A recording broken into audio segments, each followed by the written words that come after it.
Oke, selamat pagi Bapak Ibu semuanya. Terima kasih telah hadir di webinar kita pada hari ini bersama MI dengan Sitecore dengan tema Creating a Great Customer Experience in Indonesia. Agenda kita hari ini ada 4, Bapak Ibu. Jadi yang pertama kita akan share tren-tren apa aja dan opportunity apa saja yang ada di Asia Tenggara maupun di Indonesia. Kemudian yang kedua mengenai experience di dalam industri finance, manufaktur, otomotif, dan juga real estate nih. Kira-kira customer experience-nya itu yang sedang tren tuh seperti apa sih gitu. Kemudian yang ketiga, kita juga akan share bagaimana cara memulainya, cara memulai starting digital experience journey-nya. Kemudian yang keempat, nanti di akhir acara ada sesi Q&A dan juga ada kuis dengan ada hadiah voucher untuk 3 orang pemenang yang beruntung. Untuk sesi Q&A, meskipun berada di akhir, kalau misalnya Bapak Ibu ada pertanyaan, boleh langsung di-chat-kan aja atau diketikkan di kolom chat-nya, nanti di akhir acara atau di sesi Q&A kita akan jawab. Bapak Ibu perkenalkan, sebelumnya nama saya Caroline Wijaya, saya sebagai Digital Transformation Specialist di PT Mitra Integrasi Informatika. Saya sudah punya experience kurang lebih 4 tahun di PT Mitra Integrasi Informatika, kemudian saya juga sudah certified beberapa produk-produk marketing Di antaranya merupakan sidecar salah satunya. Jadi Bapak Ibu bisa stay connect with me on the LinkedIn. Hari ini juga saya ditemani oleh Bapak Auzani Rizwan. Beliau merupakan Sales Engineering Manager daripada Sidecar. Tentunya sudah berpengalaman lebih dari 7 tahun. Nah, beliau ini kurang lebih bekerjanya bagian apa sih selain di solution arsitektur, juga tentang technical consulting. Jadi more on the technical question. Kalau Bapak Ibu ada pertanyaan juga boleh nanti ditanyakan di sesi Q&A-nya. Kemudian juga beliau juga aktif dalam aktivitas pre-sales di Asia Tenggara bersama Sidecar. Kalau gitu tanpa berlama-lama lagi, langsung saja saya panggilkan Bapak Auzani. Please welcome Pak Auzani. Terima kasih Ibu Caroline. Ya. Selamat pagi kepada para hadirin semua. Jadi izinkan saya bertutur dalam bahasa Inggeris dulu kerana bahasa Indonesia saya tidak begitu lancar ya.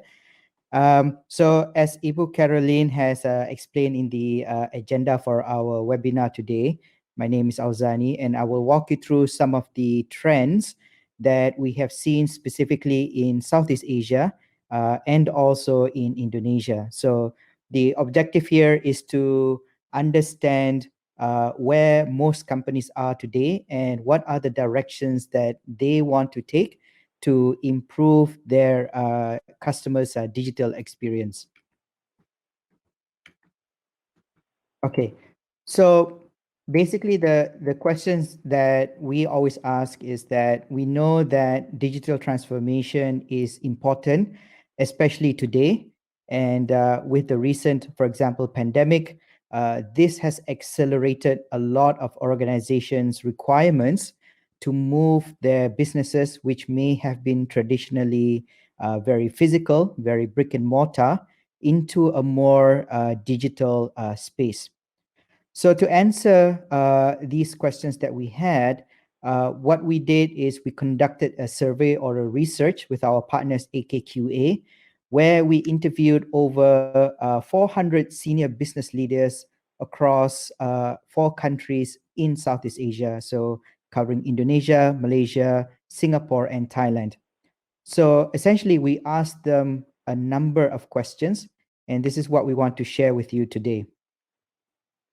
So the first question we asked them is, what is their immediate business goal? So what are most of the senior business leaders trying to achieve for their companies? And the results out of these surveys was that majority of them were focusing obviously on driving business growth, to introduce new products and services to the market, but also a good focus on improving the customer experience. And out of all the other results is also around improving the operations of the business itself. So really to make the efficiency of the company and the business in terms of how they sell much more efficient. And they want to do that by using technology, so to make things a lot faster and also to reduce the risk that they may have, and also to improve their competitiveness against inside the market that they are in. The second question that we also ask is, what type of channels are these senior business leaders using primarily to engage their customers?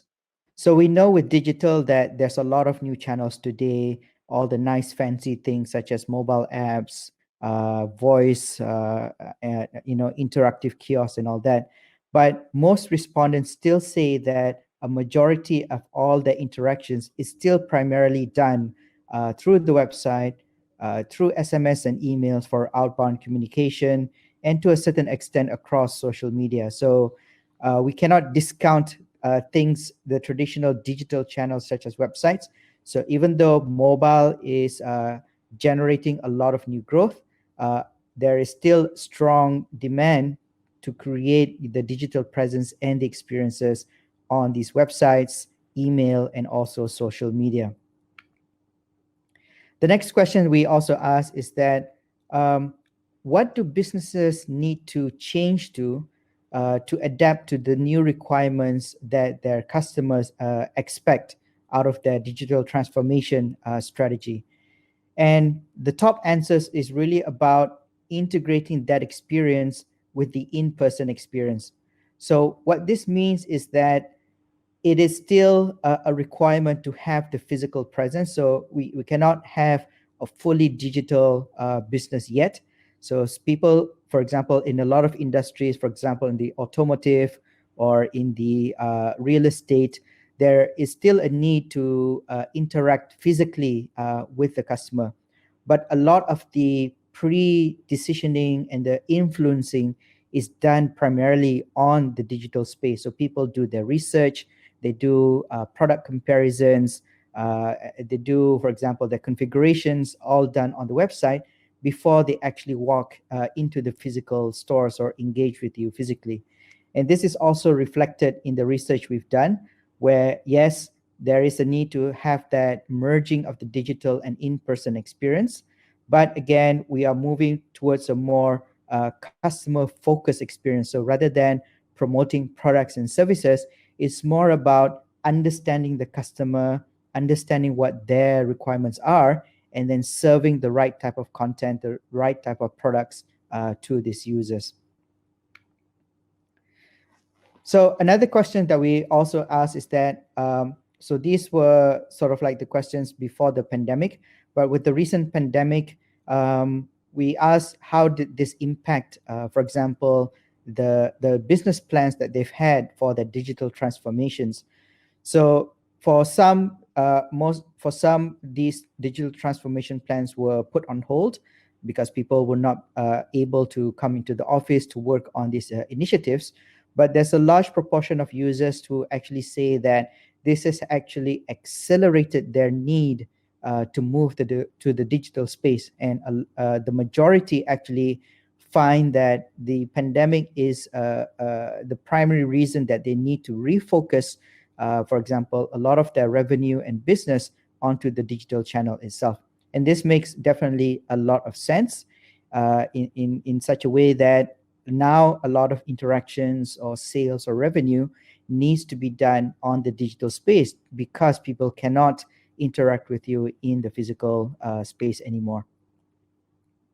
So that's some of the trends. So I'd like to basically end this by saying that the path to the digital maturity is not something that you can do in just one day or just a few months, but instead it's a step-by-step process.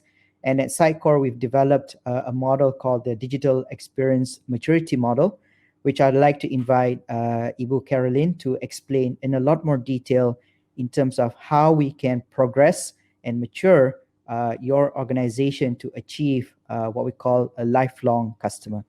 All right, back to you, Ibu Caroline. Okay, thank you Pak Uzani.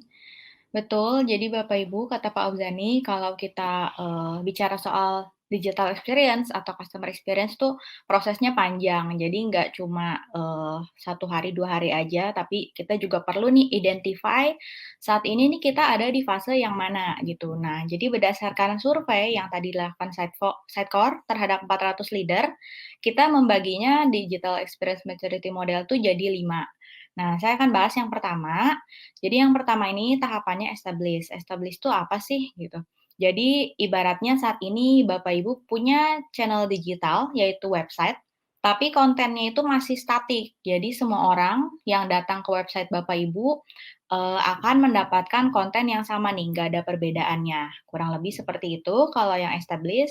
Kemudian tentunya juga jadi digital channel-nya masih terbatas. Kita misalnya cuma punya website aja sama misalnya email marketing. Kemudian juga resource timnya kita masih terbatas karena mungkin timnya masih silo gitu. Jadi belum terfokus nih sama digital experience ini. Jadi yang handle-nya sedikit gitu. Kemudian juga tentunya datanya secara typically nggak di-share dengan platform-platform lain. Jadi data yang ada di website, ya udah cuma ada di website aja, nggak bisa digunakan di tempat-tempat lainnya. Nah, tahap selanjutnya, satu tingkat di atas establish, yaitu align. Nah, kalau align itu seperti apa sih Bapak Ibu?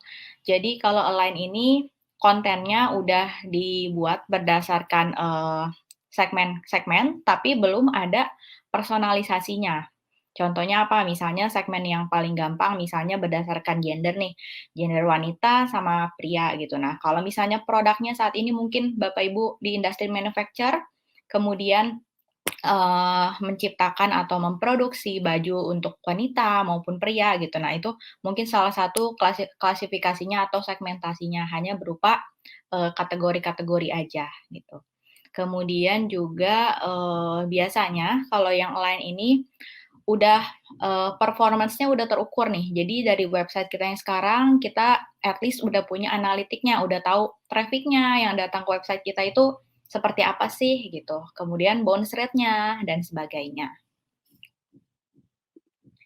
Nah, yang ketiga ini tentunya satu tingkat lagi di atasnya establish sama align, yaitu optimize. Nah, kalau optimize itu seperti apa sih Bapak Ibu?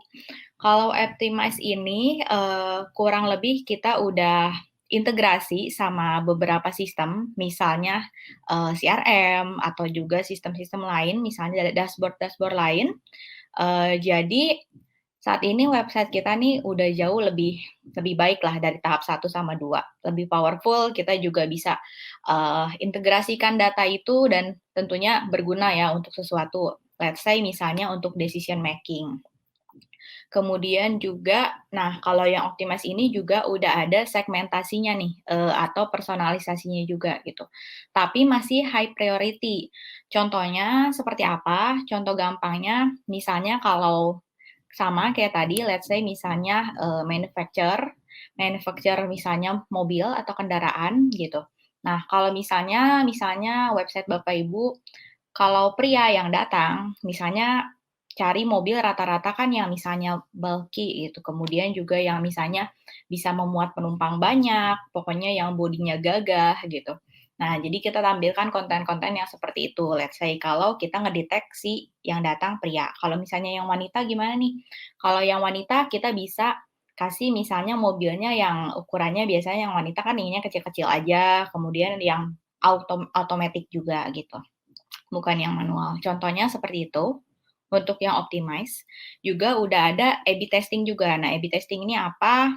Mungkin Bapak Ibu udah familiar juga, let's say kita mau mempublish suatu konten, dengan 2 desain gitu, tapi kita, masih bingung nih kira-kira desain mana yang eye catching atau yang, eee, enak lah dilihat sama customer gitu, yang menarik gitu. Nah, kita bisa publish dua konten tersebut dengan A/B testing, and then kita bisa lihat kira-kira feedback-nya dari situ, dari sekelompok segmen-segmen yang kita buat, kira-kira konten mana nih yang lebih sering dilihat atau di-approach oleh customer. Kemudian ada tahapan nurture. Nurture juga tentunya lebih baik lagi daripada tahapan 1, 2, dan 3 gitu. Nah, kalau di nurture ini seperti apa? Personalisasinya juga sudah jauh lebih baik, nggak cuma misalnya tadi berdasarkan gender, tapi banyak variasi-variasi lainnya, misalnya berdasarkan usia, berdasarkan lokasi, dan sebagainya. Kemudian juga, dia udah salah satu ciri khasnya yang nurture ini, dia udah tersentralisasi. Jadi, kita nggak cuma punya misalnya website aja, tapi kita punya misalnya juga sosial media, kemudian kita juga punya mobile apps. Nah, biasa gimana nih mengatur konten-konten di media-media kita media yang kita punya gitu. Biasanya, kesulitan karena kan harus di-update-nya satu per satu ya. Contoh paling gampang aja nih kalau saya sebagai customer mau nyari-nyari promo, saya lihat di Instagram tuh ada gitu, tapi kan Instagram kan suka kurang jelas informasinya, nggak semua gitu, nggak rinci. Jadi saya cari nih di websitenya, nah itu suka nggak ada. Nah, kenapa tuh kayak gitu, gitu. Jadi ibaratnya nggak sinkron lah, datanya ada di Instagram tapi kita cari di website nggak ada. Nah, kalau di Nurture ini udah centralized, jadi kita cuman perlu importnya satu kali aja untuk ibaratnya mengisi kontennya atau mengupload kontennya, and then kita pilih konten-konten itu mau kita publish ke channel-channel kita yang mana nih. Kita tinggal select aja channel-channelnya. Kurang lebih seperti itu yang nurture. Yang terakhir, kelima itu individualize. Individualize ini tentunya udah yang paling baik di antara semuanya di tahapan digital experience maturity model. ciri khasnya itu seperti apa sih gitu. Jadi benar-benar udah customer centric. Ibaratnya nih personalisasinya juga udah detail sekali, udah benar-benar touch sama customer. Contohnya jadi setiap apa atau setiap action yang dilakukan customer kan ibaratnya ke-capture nih sama Sitecore atau sama website gitu. Nah, kita dari situ kita bisa machine learning-nya yang lebih bekerja gitu. Machine learning kerja kira-kira, dengan sifat-sifat sekian, dengan sifat-sifat berikut ini, baiknya dikasih lihat konten yang bagaimana. Kemudian juga selain itu yang individualized juga, sama, udah ada, udah terintegrasi sama CRM dan sebagainya. Juga, engagement-nya yang paling kuat di antara yang lainnya. Yang paling kuat tuh misalnya seperti apa? Kalau Bapak Ibu familiar sama mungkin commerce-commerce di Indonesia saat ini, terus mau belanja, udah dimasukin barangnya ke cart, tapi belum di-check out nih atau belum dibayar-bayar. Nah, itu kan kita suka terima pop-up notification ya, kayak, "Barang kamu belum di-check out nih, ayo dibayar dong," gitu, atau enggak, "Barang kamu lagi diskon, ayo dibeli." Nah, jadi kurang lebih engagement-nya tuh benar-benar udah sangat personal. Nah, Bapak Ibu dari tahapan digital experience maturity model yang tadi, nah, saya minta bantuan Bapak Ibu untuk melakukan survei atau poll, di antara 5 yang tadi tuh Bapak Ibu masuk ke yang mana. Nah, tapi kalau Bapak Ibu saat ini bingung, kira-kira saya tuh masuk yang mana, Bapak Ibu bisa scan QR code ini, kemudian nanti ada beberapa pertanyaan, nanti dari pertanyaan yang dijawab Bapak Ibu nih, kita akan menyimpulkan atau membantulah ibaratnya, saat ini nih Bapak Ibu ada di tahapan yang mana. Mungkin saya bisa kasih waktu sekitar 1 sampai 2 menit, Bapak Ibu bisa scan QR code ini sebelum kita lanjut ke, bahas hasil polling-nya juga.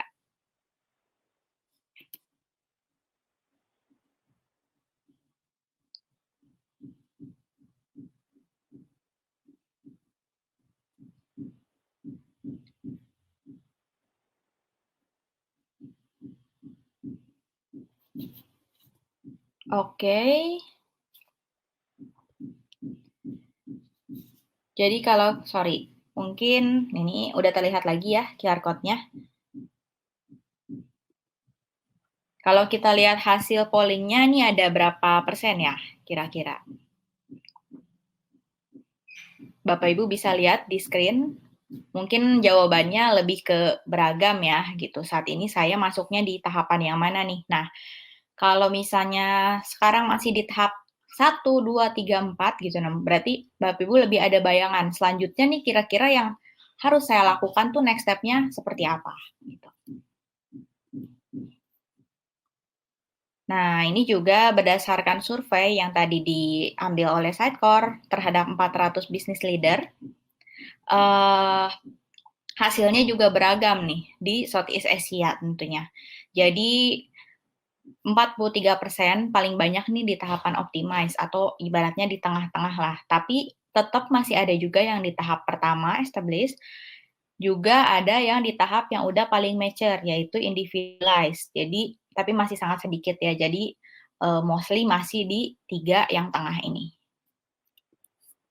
Nah, kalau dibagi berdasarkan negara juga hasilnya hampir sama gitu untuk established sama individual itu masih sedikit. Kalau established sedikit sih bagus ya Bapak Ibu, berarti kita udah satu langkah lebih baik lah gitu.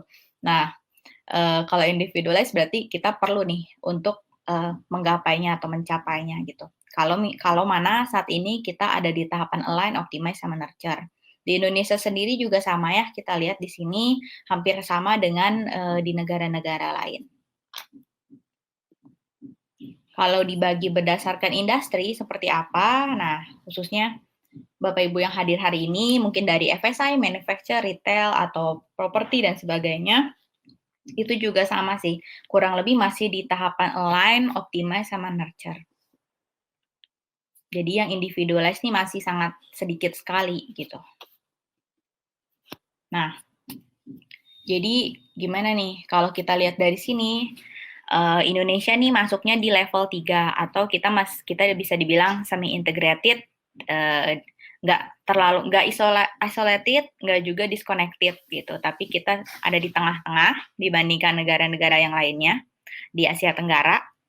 Nah, lalu gimana nih cara-caranya how to make it happen gitu.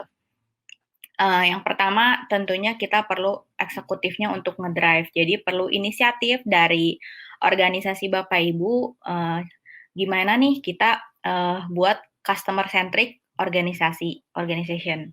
Kemudian juga yang kedua, kalau kita udah ngedrive eksekutifnya, kita juga ensure nih orang-orangnya, timnya kita udah siapkan. Kemudian juga kita propose-nya mau apa sih, tujuannya mau apa gitu. Yang ketiga, kita modernize lah teknologinya kita. Kita mulai membangun customer experience-nya itu seperti apa yang kita inginkan dari plan-plan yang kita jadwalkan tadi. Kemudian, karena tahapan 3 ini bisa kita bilang development, tahapan selanjutnya, once our website udah jadi, kita bisa gunakan datanya, kemudian analitiknya juga untuk membuat decision sama melakukan automation. Dan yang kelima, kalau udah beres tahapan 1, 2, 3, 4, kita buat lagi satu tahap lebih baik, yaitu ke tahapan personalisasinya. Nah, jadi kita gimana nih kira-kira kalau lihat di sini, hal-hal apa yang kira-kiranya akan tetap diimplementasikan meskipun nanti pandemi COVID juga udah selesai. Jadi ada atau nggak ada pandemi COVID nih, organisasi tetap akan melakukannya gitu. Kalau kita lihat di sini, yang paling besar ingin increase digital teknologi untuk proses automation. Kemudian yang kedua ingin increase digital teknologi for CX, dan yang ketiga untuk EX-nya gitu. Kemudian juga banyak faktor-faktor lain nih yang ingin diimplementasikan oleh organisasi-organisasi tersebut. Misalnya ada virtual meeting, kemudian juga more employee working remote, kemudian juga perubahan-perubahan dari IT maupun dari budgetnya. Nah, lalu sebagai conclusion daripada digital experience maturity model, gimana nih kita perlu set our goals, digital experience-nya seperti apa, kemudian juga responnya bagaimana terhadap challenge-challenge yang ada hari ini. Kemudian kita fokus ke 5 business capability yang tadi saya share, mulai dari drive CEO-nya atau eksekutifnya, sampai kita membuat tahapan akhir yaitu personalisasi. Nah, selanjutnya akan di-share bagaimana nih digital experience atau customer experience yang baik di industri finance, manufaktur, otomotif, maupun real estate oleh Bapak Auzani. Thank you, Ibu Caroline. Jadi saya sambung sekali lagi. So we will continue to look at some examples across various industries in finance, manufacturing, automotive, and also the real estate industries. So the idea here is to understand how can you apply digital marketing transformation and what are the requirements needed for you to be successful. So before we start, we want to do a very quick poll with the audience. So we will run this poll. What we want to ask you is which industry do you come from? Okay, so we will give you around 1 to 2 minutes to answer this poll. And while you're answering that, basically the idea is every industry is unique. Your business will be very different from one industry to another. But when it comes to the digital realm, what we have seen to be very successful is when certain industries take ideas from other industries and apply that in their businesses. So we have seen, for example, some good examples where, for example, the airline industry takes some concepts from hospitality. So, for example, instead of selling seats on the airlines, they sell, for example, lifestyle destinations instead. So these cross ideas between industries, the objective or the benefit out of it is that it gives you an out of the box idea in terms of what you can apply for your digital transformation. Okay, so if you've already answered those polls, that would be great. So what we'll do is, okay, so I think from the poll, just a quick summary, most of us from the audience are from manufacturing and financial services, and also from various other industries as well. So what we'll do is we'll focus on a bit of that, so that it will be relevant to the audience. Okay, so we'll start with the first example we have. So before I start with that, the basic premise is that most consumers or customers today, what they really want is a seamless experience, regardless of which channel or which device that they use to interact with you. So what that means for businesses and organizations is that you cannot focus on selling your products and services. Rather, you need to focus on understanding and seeing your customers. So you need to be essentially data driven. And basically, the heart of that is to have the data and insights about your customers to understand their behavior, how they interact with you, and to use that data to drive the experiences that you then deliver across all the different channels and devices. So I'll start with an example in the FSI industry. So one customer that we have is called Australian Super. Australian Super is a superannuation fund based in Australia, so one of the largest superannuation funds. So what they do is they provide services for the employees in Australia to store their retirement funds. So they invest in these funds, and they will use, for example, the funds here, during their retirement or for various other financial goals that they may have. So what Australian Super realized is that in order to be successful, is that, as we said earlier, is that they need to really understand their customers.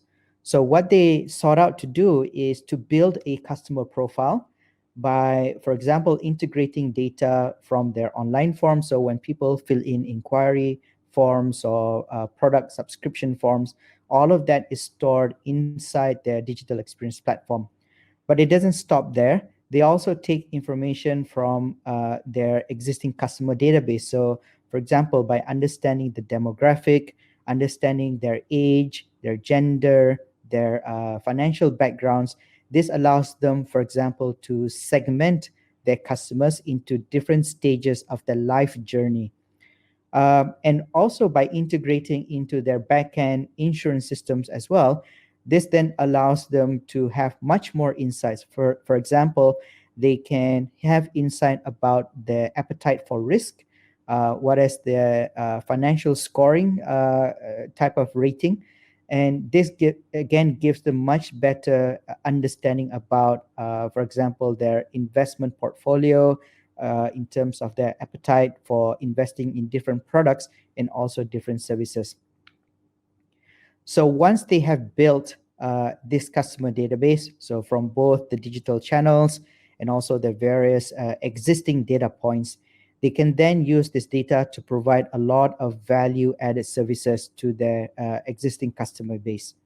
So one of the things that they did is, for example, by creating different user journeys based on different life stages. So for example, if you are just starting to invest with a fund, obviously we can show different type of content and different type of messaging to influence them to maximize their future returns, right? If they are at, for example, a later stage of their life, maybe they are approaching retirement, or maybe they are in the middle of their life and they need to think about education for their children.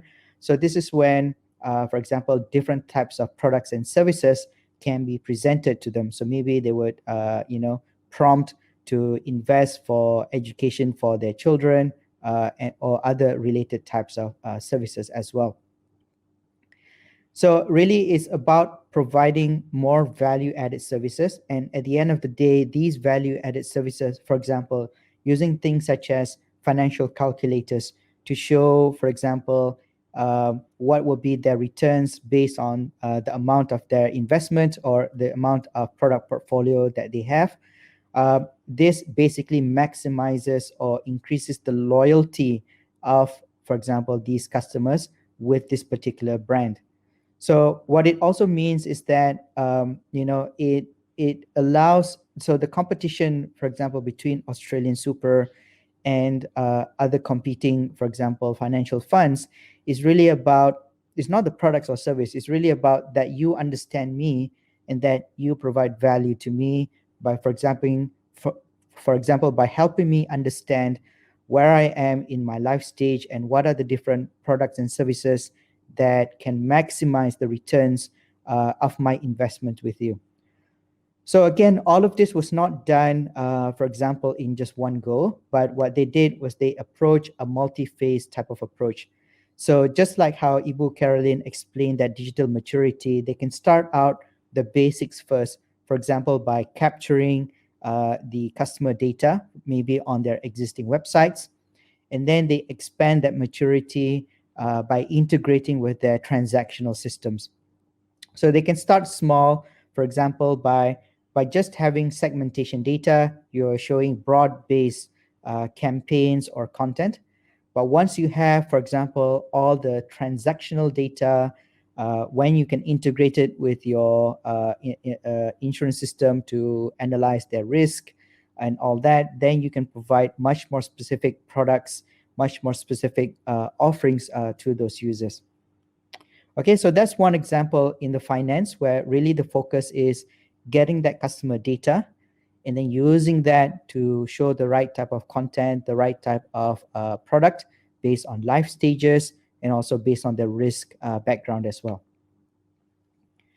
So next, I'll briefly touch about how, again, data is important and how data can be utilized to provide a lot of insights. So this is more from a manufacturing perspective. So the company here is called Cannondale. Cannondale is a manufacturer of sporting bicycles, so everything from road bicycles to mountain bikes, electric bikes, and for various other segments as well. Now, the biggest difficulty that most manufacturers have is that they don't have a direct relationship with their customers. Most of their products are sold through dealerships. So there's no way that they can influence, for example, the branding of their product within the dealership.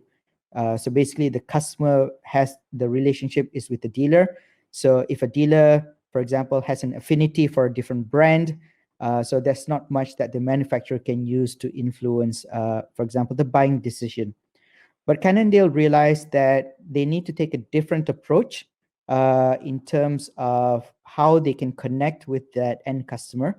So what they did on their website is they realized that most sporting people who buy bicycles have a wealth of data, for example, from the sporting activities that they record into, let's say, Strava or to Garmin. So what they did really is a way that allows the sort of like the prospect to connect their Garmin account to the Cannondale website. So a customer can go to the website, they can approve the Cannondale website to extract that data. And what the website does, it uses that customer data to apply to machine learning algorithms to, for example, draw insights in terms of what do you call it, what the patterns are, what type of roads that they go to. And based on the results of those calculations, the website can then recommend the right type of product to those users. So in this example, once they have completed, for example, what do you call it, the analysis, the website then gives you these insights to the user. And then they would then recommend, for example, here's the bicycle that is suited for you based on your specific background. But it doesn't stop there. Again, as we said, for manufacturers, it's important that they need to bridge that relationship to the physical space. So not only can they show the right type of product, they can also show how, for example, this specific product makes you a lot better. But they can then bridge that, for example, by using geo IP to, for example, to show where is the location of the nearest dealer that has that specific bicycle in stock. So this is where that bridge from the digital to the physical happens. And they also take that a step further in the sense that they created a mobile app where you receive a specific QR code, which you can then, when you walk into the store, allow the salesperson to scan. And that salesperson can then have access to your entire digital background and digital history. So this completes that loop from the digital space to the physical store and back into the digital realm as well. Okay. So the next part that I'll share with you is for the automotive sector. So very briefly, for Mahindra Thar, for example, one of the biggest difficulty is that they wanted to sell a new model, which is very niche, but there's not a lot of physical presence or showrooms where they can actually show these, for example, cars. So the way or the method that they use is that instead of physically showing the car, they built community websites. So this Mahindra Adventure, where existing users can share their experience with the model of this particular car. So they show them how they go using this car in various expeditions. So it's really about word of mouth reputation selling. And also on the website, they have specific commerce configurators that allows a prospective buyer to actually see exactly how the car that they want can be built. And based on that, they can generate a code which they can bring into the physical showroom to then talk to an actual sales dealer. So the key benefit here is that this model, when it was just launched, achieved an 18% sales growth, even though it's a very niche model. So in its past history, the sales number for this model was very, very low. So with this new community-driven word of mouth and online configuration capability, it basically allows a lot more people to realize the availability of this particular model. And then very briefly, I'll touch about Toyota in Australia. So again, when the new Corolla was launched, what Toyota Australia wanted to do is to target different campaigns for different segments of users. So they define different audience segments, and for each of these different audiences, they would have different campaigns on various different websites, on social media, to draw them or to highlight different advantages of this particular model. But the messaging will be targeted, based on these various segments. What they also did was to merge the experience across their various websites. So across their main site, across their financing site, their used vehicles, and also to their sister sites as well. All right. And very interestingly, for example, in the real estate space, so one of a very popular real estate developer and operator of industrial and office spaces based in Singapore, leveraged, for example, digital experience platforms in a much more unique way.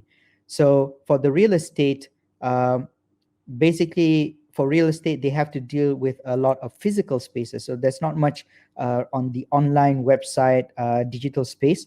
But they realize is that in a lot of the property that they manage and that they operate, so one of the things that they can use is, again, to provide value added services to those property that they had.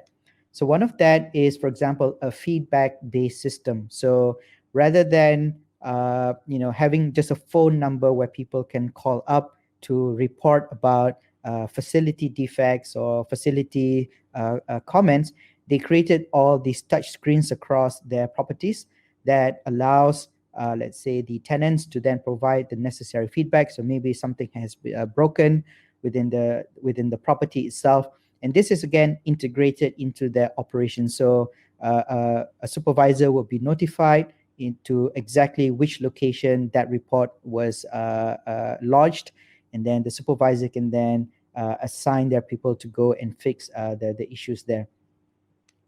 They also realized that with a centralized content, what they can do is that they can present that content in the digital space within the physical location of their property. So, for example, they created these interactive digital signage and digital kiosks, for example, to provide a tenant directory, to provide wayfinders to various tenants and other locations, and other value-added services, for example, with a news sticker as well. And for example, one interesting project that they also did was that when they are selling new properties, it's very common for property developers or real estate to create, for example, physical 3D models of the property that they are developing. So this traditional approach, one of the disadvantages is that it takes a lot of physical space, and it takes time to actually build, and I believe it's not that cheap as well. So what this property developer did was to convert that into a fully digital experience instead. So by using, for example, a large digital display screen with an interactive a touch screen, what they allow to do is that prospective buyers or investors in the property can attend this gallery and virtually view, for example, the property that is being developed. So this also gives them the flexibility in the sense that not only can they see, for example, the external, flybys of the property, they can also have virtual walkthroughs of those property as well. And from a single physical location, they can view multiple investment projects, whether that's in the country or whether that's outside of the country as well. So again, that saves a lot of cost of the actual physical 3D models, and it also provides a lot of flexibility, which gives them much more flexibility to the investor to view these prospective developments as well. And then finally, also from a mobile app perspective, they develop a native mobile app. And again, this is about providing a lot of value-added services to the tenants. So in this instance, they use this mobile app where they would push the promotions of the various tenants within the facilities, for example, to other tenants that are within that facility as well, and adding a lot of other value-added services, for example, with the facilities reporting, with things such as looking at parking lot availability, and again, pushing the promos and events of the tenants within those facilities that they are managing as well. So at the end of the day, regardless of which industry or what type of approach they take, there are some common best practices that we have found from all of this. So the key finding is that all of them focus on getting the data and insights of the customers. With that data and insights, they can then create the different experiences. So the tool sets that Sitecore provides, which we will talk about later on, gives you the ability to create all of these personalized experiences. And again, what they also focused on is to create that seamless experience regardless of the type of device that the person is interacting with you. So it's not just about a website, it could be a mobile app, it could even be the digital kiosk, and so on as well. And at the end of the day, whatever that we're doing has, again, as what Ibu Caroline mentioned earlier, has to be aligned with the business strategy. So it needs to be focused. So what you're doing needs to be tied with a specific business objective where we can measure what the returns is. So whether that's about increasing sales or whether that's about increasing the market share or acquiring new customers or increasing the conversion rate. So whatever strategy that we take to do needs to be aligned to those objectives. Okay, so I think there's a few questions from the field or from the audience. So one of those questions is, how do I know that I need Sitecore? And the second question is, what are the advantages of Sitecore compared to solutions from other similar products? What is the license system like? And what if it is integrated with existing CMS software? So very good questions. So I'll try to answer that at the end of our next section here. So basically, in the next part here, I will actually explain what are the different components that you need to deliver, for example, similar experiences that we have shared. And the simple answer for now is that you can actually pick and choose what is relevant to you. Okay, so we'll show you which area, for example, different solutions from Sitecore addresses. And again, I hope as you'll see, I go through that, then you'll see, for example, which area of capability. So whether that's from content creation to experience management to commerce. So there are different types of solutions that Sitecore provides that will address those different areas. And again, you can mix and match different capabilities from Sitecore. And again, one of the focus that we provide is we focus on giving you the flexibility. So if you need something that has everything all in one, we have that for you. Or if you need something that you need to plug into your existing systems, then we also have different options for you as well. So I'll start with just a quick recap of that digital experience maturity as you saw earlier. So this maturity model also translates to the technology stack or the technology requirements as well. So for each of the different maturity levels that you are at, you would also need different technology capabilities as well. So as we said, you don't need everything from day one. If you, for example, are at the align stage, and for you to move, for example, to the optimized stage, what is important is to identify where the gap is, and therefore, what technology do I need to fulfill those requirements? So the way we would like to sort of like explain to you how Sitecore can help you fill those gaps in is from these capabilities. So from a marketing perspective, we see that there are these 5 areas of marketing capabilities that you may need to consider. So the first is around content creation and content management. The next is around the ability to capture that data. And then next is to then deliver personalized marketing, and then personalized sales, and then optimizing the entire experience. So what we will share with you is how Sitecore addresses each of these marketing capabilities. So the first part is we think that as a foundation, the most important is we need the ability to centrally manage content. And the reason being is that content is the heart of all of these experiences. So without the content, even if you have the data and you have the different channels, then you have no way of sending, for example, the different messages across those different channels for your different audience or for your segments. So maybe today you have some form of content management system, which is completely fine. But again, what Sitecore provides is various solutions that allows us to centrally manage that. So how do we do that in Sitecore? So essentially, from the content management perspective, the idea is that we provide various systems that allows you to manage the content outside of the actual digital channel itself. So what we mean by that is we give you the tools for you, for example, to plan out your different content campaigns. So again, these capabilities again can be acquired piece by piece, so you can plug in which capability you need. So for example, from a create perspective, we then give you the tools where you can set up different workflows, you can have different collaboration between people, you can have integration with your creative design tools to actually create the content. So the focus here again is that we don't have any presentation, because the goal is that we can publish this content to different channels. So I could publish it to a CMS system. So maybe I have existing CMSs, or I can use the Sitecore CMS. And with the various connectors and with the various APIs that Sitecore provides, we can build that integration to your various CMS systems that you may have.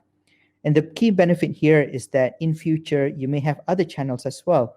So maybe you say that I also want to publish this to my social media channels, or to other channels that may come in future. So maybe I need to push this to TikTok or whatever that comes next in the next few years.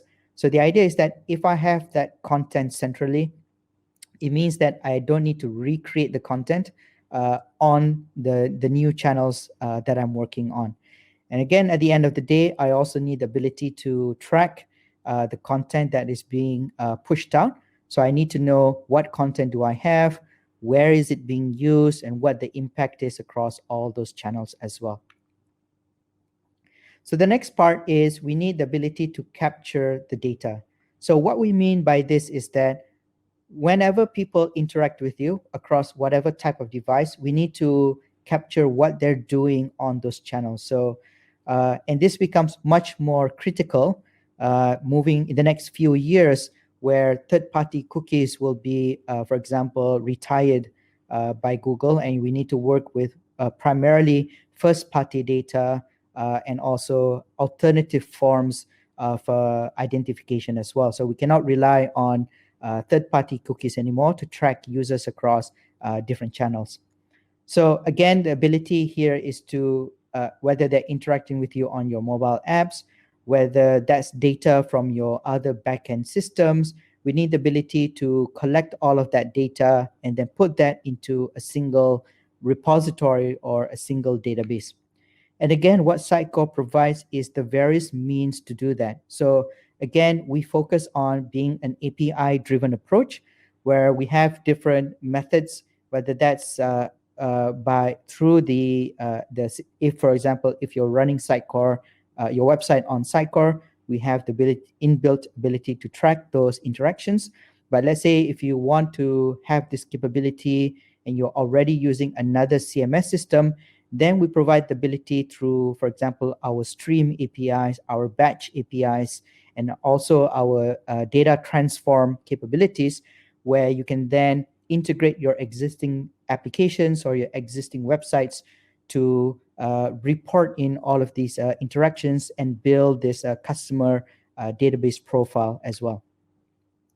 And that customer database profile is not just about behavior or website, but it also needs to take into account transactional information. So whether that's in the commerce space, this is where we also need to have that transactional view as well. The third area then from a capability is once I have the data and the content, I now need to present these experiences across all the various different types of channels. So again, it's about using the data that we have. It's about, for example, knowing where they come from or tracking what they're doing in real time, or even integrating that with decision models or machine learning algorithms to influence what content or product that we show on our various channels. And the way we do that, again, is through the various tools that Sitecore provides from a marketing perspective, is that we, again, give you the tools where you can define those deterministic rules in terms of how you personalize the content. But alternatively as well, we provide optionally our services where you can integrate the data that you have with our AI automation that then can suggest to you what type of personalization rules should you run and what type of experiences should you create for those users. And then the fourth is we also need to extend that personalized experience in the commerce space as well. So in the commerce space, it becomes much more specific. So this is where things such as discounts can be targeted at the individual level, product recommendations, or next best offers. And again, the way we do that is we provide the tool sets where you can then build, for example, your decisioning models, which you can then activate that across the different channels. And again, the idea is that this can work in combination with various existing systems that you may have. So you may already have your own website or your own commerce system. You can then use the Sitecore, what we call the Sitecore CDP and the Sitecore personalization to then build these models and then activate that on your existing systems. And then finally, once we have all of that data, all of those experience, at the heart of it is really about continuous improvement. So we cannot just have that experience and we're done. We need to have the ability to constantly test and to improve those experiences. And again, Sitecore provides the tools where you can run all those various tests, where you have the analytics to understand the behaviors, to understand the funnel, and how to improve the interaction of the users, and then to automate that at scale, where you can then create or design how you want the system to respond to your various users. So to coming back to the question that was asked, really at the end of the day, what Sitecore provides is different types of solutions for different areas of a digital marketer. So from a content perspective, we have the various content hub solutions. So everything from asset management to product content marketing to workflows and to content marketing platforms. And from the experience, you have options, for example, for an all-in-one type of CMS or an all-in-one DXP, or if you already have existing systems in place, you can also then put in, for example, our capabilities, as what we call a composable type of system. So if I just need the data collection, then there's various solutions for that. And if I just need to use the personalization capability, then you can plug and play those capabilities. And this also extends all the way to the commerce space as well. So just to summarize, I hope that gives you a brief view or an answer. And again, the key benefit that where Sitecore is different from most competitors is that Sitecore today is the only solution that provides this end-to-end composable digital experience platform. And what we mean by composable is that you can pick and choose the capabilities. And what we mean by end-to-end is that it covers everything, as you saw, from content to experience all the way to the commerce side of things. So again, this aligns back to that digital maturity in the sense that your technical capabilities can grow as your digital maturity also grows. So you can start, for example, let's say with the content first. So maybe I just need DAM, and then I can use that with my existing CMS. Then as I mature further, maybe I can then invest in the customer database platform to capture customer intelligence. And then I can expand that again as I mature with the decisioning, with the personalization, and as I mature further with the commerce capabilities as well.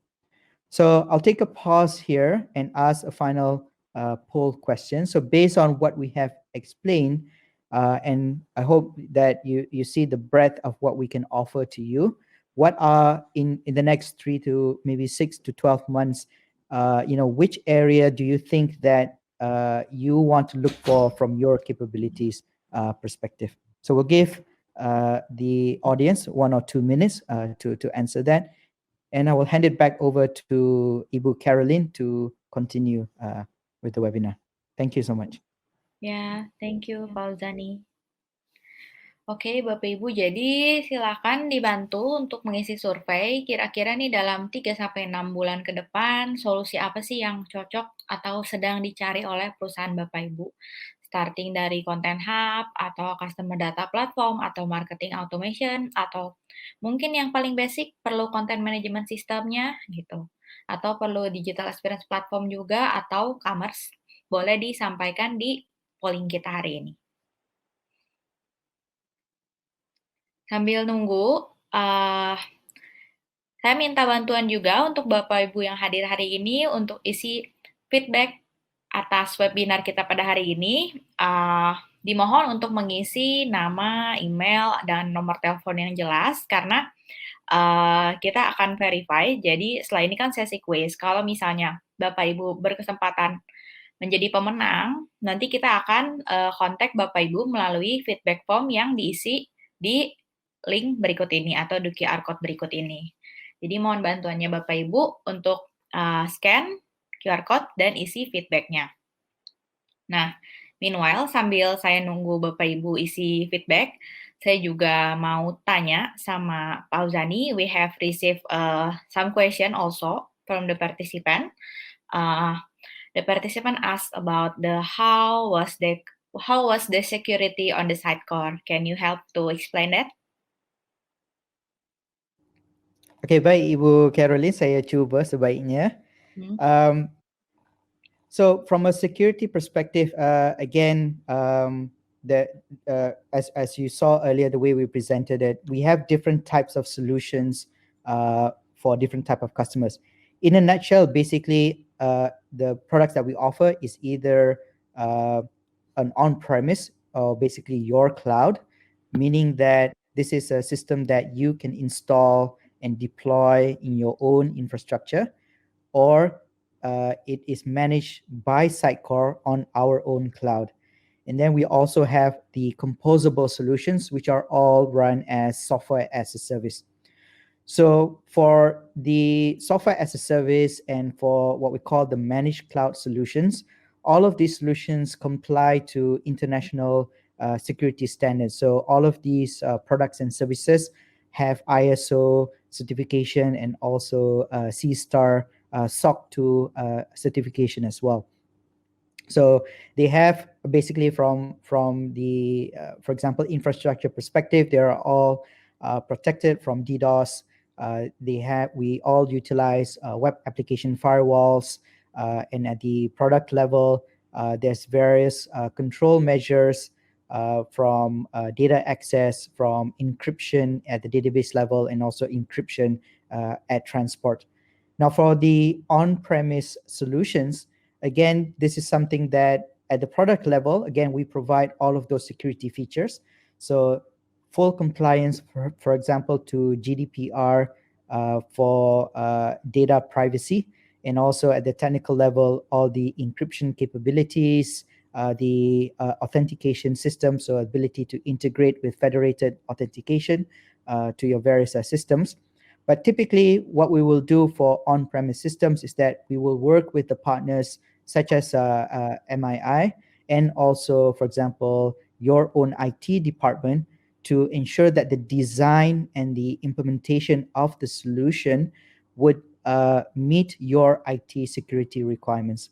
So normally that means that from the infra perspective, in terms of the segregation of networks or the deployment of various servers for the solution in different zones, zone isolation, database isolation, those are the things that we will take into account. And for each customer, there will be different security requirements for each of that. So for on-premise, we will work with you to make sure that we comply to your security requirements.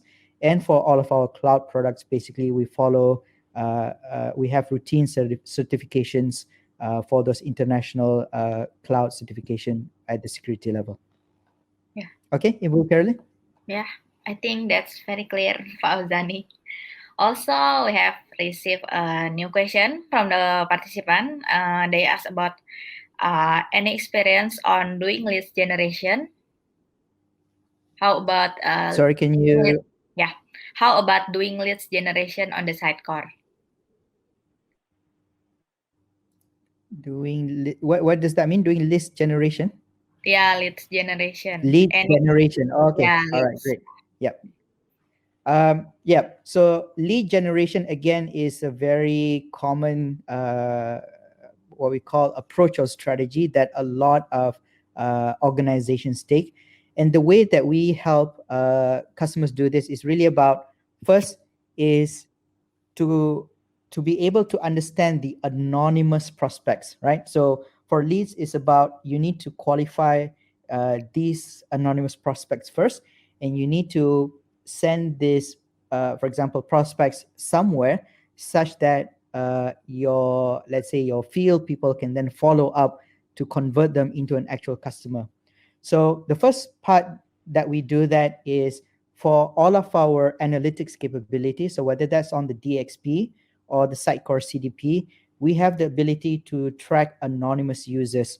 So maybe the question is, well, how do I do that even without cookies and all that? So again, we give you the various capabilities where you can identify unique identifiers, or whether that's generated by the system or something that you define, where we can then store, for example, these behaviors or these prospects. The second part is that typically to acquire a lead, we will need, for example, some form of information about the user. And this could be, for example, through an inquiry form or a subscription form.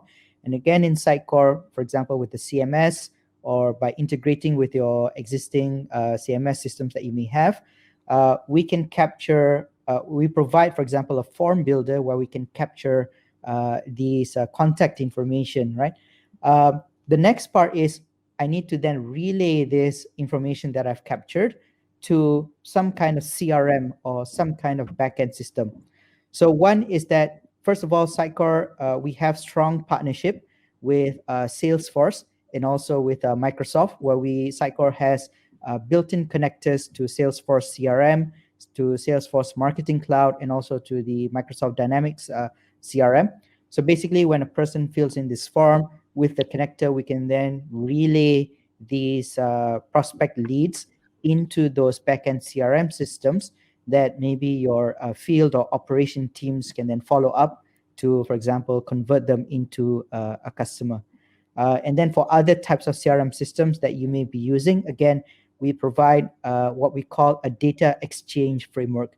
So what that means is that we will capture first these prospects' data into the Sitecore database.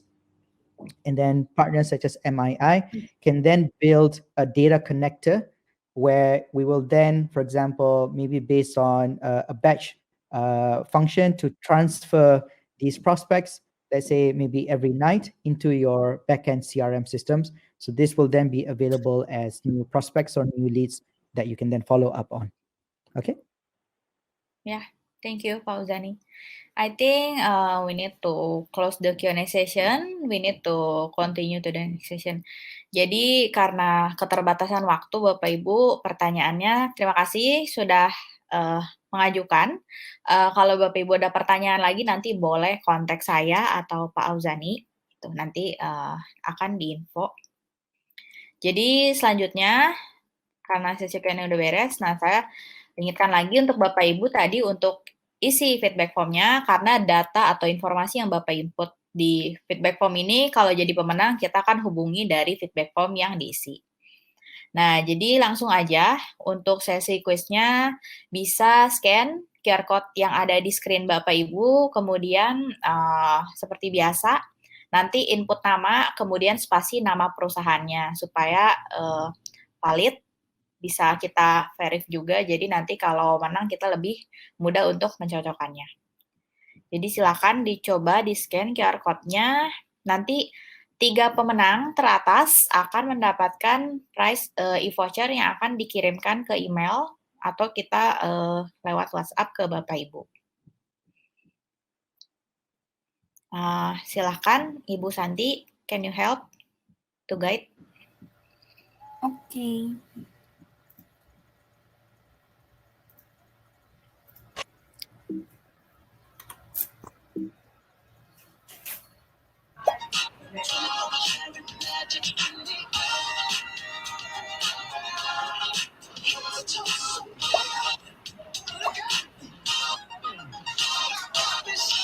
Mungkin diinformasikan kepada Bapak Ibu yang belum sesuai dengan formatnya, bisa langsung di-join sesuai formatnya, itu nama strip nama perusahaannya ya Bapak Ibu.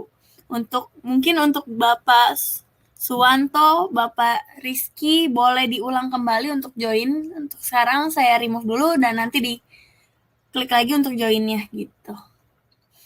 Jika memiliki aplikasi Quizzes juga bisa langsung join menggunakan enter join code yaitu 581126. Untuk Bapak Mawan juga boleh diulang kembali.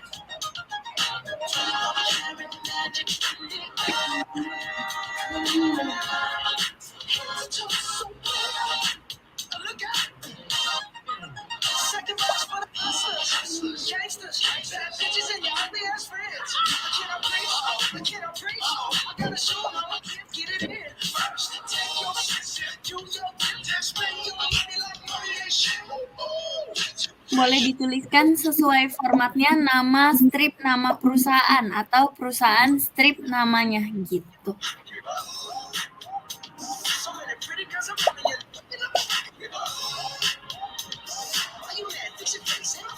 Sudah 15 peserta yang ikut.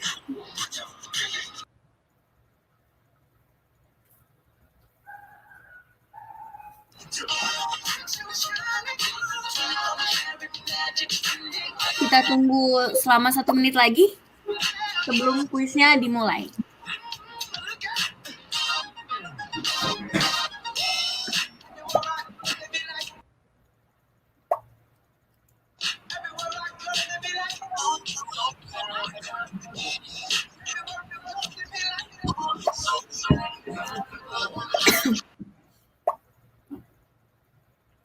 Mungkin untuk Bapak Yunawan, boleh diulang kembali Bapak untuk join kuisnya, yaitu dengan formatnya nama strip nama perusahaan. Soalnya kalau misalnya setelah di akhir acara di kuis ini Bapak menang tapi tidak sesuai formatnya, maka akan kami diskualifikasi dan kami berikan kepada pemenang di bawahnya, seperti itu. Jadi untuk yang tidak sesuai format boleh diulang kembali, yaitu nama strip nama perusahaannya.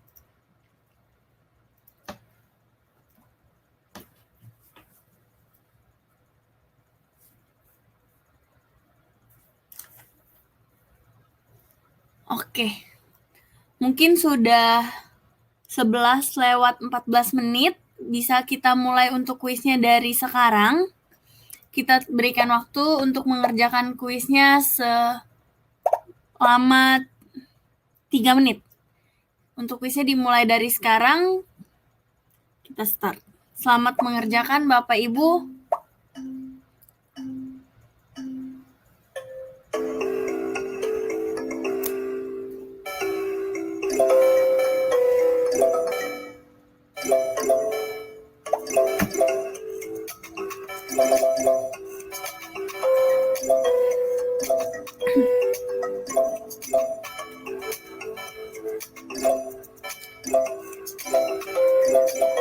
Di posisi pertama ada Bapak Haris Amri dari ISM, sudah menyelesaikan 4 soal secara benar. Di posisi kedua ada Bapak Rido dari Bank BSI. Sama seperti Bapak Haris, sudah mengerjakan 4 soal secara benar. Di posisi ketiga ada Bapak Biondi Septian dari iStyle.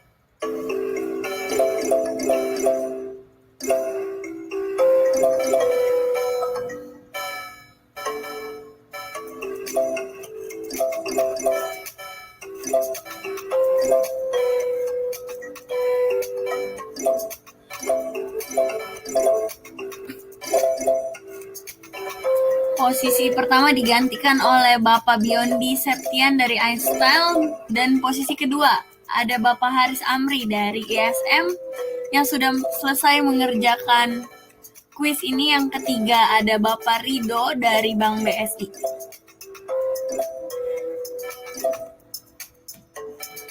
Kita tunggu kuisnya 1 menit lagi sebelum diakhiri.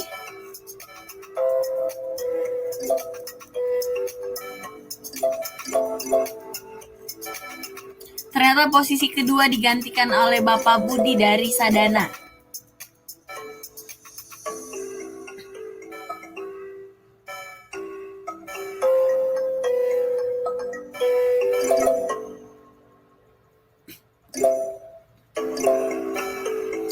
Oke, kita lihat sudah berapa banyak yang selesai untuk kuisnya.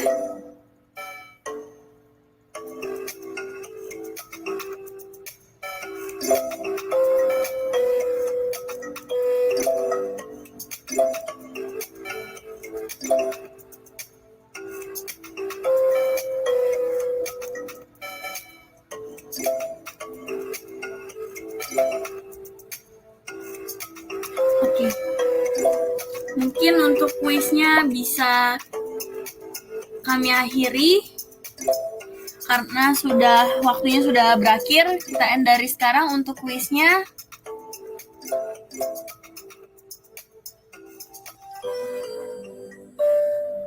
Selamat kepada 3 pemenang. Di posisi pertama ada Bapak Biondi Septian dari Einstein, di posisi kedua ada Bapak Budi dari Sadana, dan ketiga ada Bapak Haris Amri dari ISM.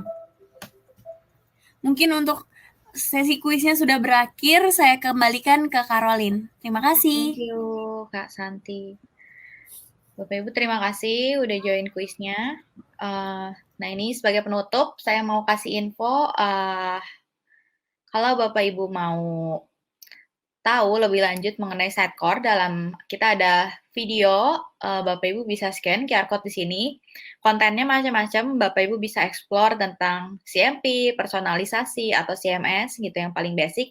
Jadi Bapak Ibu akan dapat penjelasan video selama 300 detik atau 5 menit gitu. Secara singkat, sebenarnya Sitecore tuh yang CMP itu seperti apa sih, yang personalization itu seperti apa, dan sebagainya. Nah, Bapak Ibu terima kasih. Akhir kata, saya ucapkan terima kasih karena sudah hadir di webinar kita pada hari ini. Semoga berguna untuk kita semua. Saya juga senang udah boleh share how to give a great customer experience untuk khususnya di Indonesia gitu. Terima kasih juga untuk Bapak Auzani for being our presenter today. Akhir kata, sekian dari saya. Terima kasih. Selamat siang dan sehat selalu. Thank you. Terima kasih semua. Thank you. Ya, thank you, Pak. Thank you semuanya.